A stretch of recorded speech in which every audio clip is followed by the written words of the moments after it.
fais juste un petit arrêt ici, c'est pour te montrer le point de vue qu'on a de l'autre côté du lac. En général, c'est rare qu'on peut voir, parce que la partie habitée du lac Témiscouata, c'est l'autre rive, c'est pas cette rive-ci. Ici, sur la pointe, il y avait un chalet privé de les Fraser que je te parlais tout à l'heure. Donc, c'était le lieu de vacances pour les messieurs et les madames Fraser. Sinon, ça s'appelle ici le camping du sous-bois de Lens. C'est très apprécié des gens qui veulent avoir la tranquillité. Ici, c'est la scierie Ouellette. C'est un vieux moulin à scie. Ça fait longtemps que ça fonctionne. C'est ici que je prends mon bois aussi. Il est super gentil, une personne vraiment dynamique. André Ouellette, celui-là qui a repris la scierie. On a toujours eu un bon service avec lui.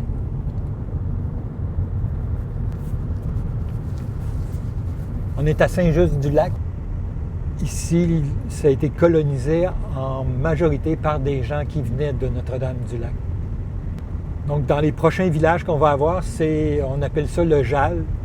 Ça veut dire Saint-Just, Eau-Claire et Le Jeune. Le JAL, c'est dans les années 70, ça reste quand même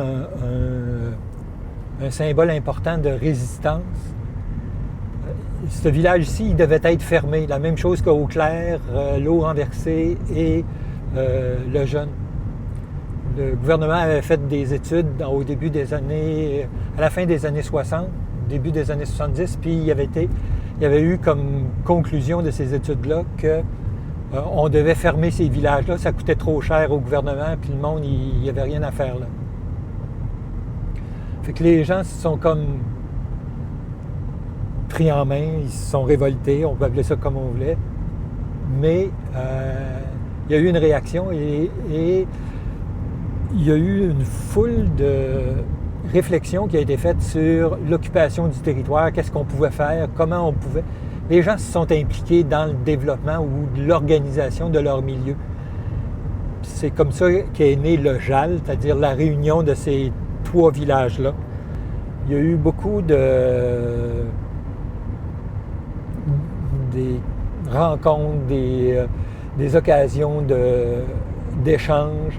On a même fait des formations pour montrer aux gens comment s'exprimer en assemblée, comment faire des assemblées. Le monde, il ne connaissait rien là-dedans. Il était ici, il essayait de survivre, puis c'était tout. Parce qu'il faut dire que le Témiscouata, à partir des milieux des années 50, disons 60, aller jusqu'à 70, dans l'espace de 10 ans, le Témiscouata a perdu plus de 30 % de sa population. C'était plus difficile de garder des services aussi dans les villages à cause de ça. Cette réaction-là, face à la fermeture, a amené les gens à se prendre en main, à apprendre comment vivre de façon positive en société, d'une certaine façon. Alors, il y a toutes sortes de projets qui sont nés. Il y a eu un projet de fabrication de cercueils, il y a eu la création comment on appelait ça, une usine de patates de semences. On a fait aussi, on a établi un premier journal qui s'appelait Le Jalon. C'est une des premières places au Québec où on a demandé au gouvernement, sur les terres de la Couronne, des espaces pour faire du sirop. Et présentement, au Québec, c'est un des endroits où on produit le plus de sirop. Puis il y a beaucoup de personnes, il y a au-dessus de 200 personnes, 200 érablières qui vivent du sirop d'érable. On parle des retombées d'environ 45 millions de $. C'est assez important. Donc ce virage-là qui a été pris par la population, c'est une chose importante. C'est pas évident là, quand tu te promènes. Regarde ça, le paysage ici, là, c'est fabuleux. C'est plein de vallées ici, on monte, on descend tout le temps. En même temps, il y a eu du reboisement qui s'est fait, donc on a pris conscience de l'environnement. Toute une foule de choses qui ont fait que les gens ont évolué, ont changé. On ne peut pas vraiment appeler ça développement comme tel, mais on peut parler d'évolution.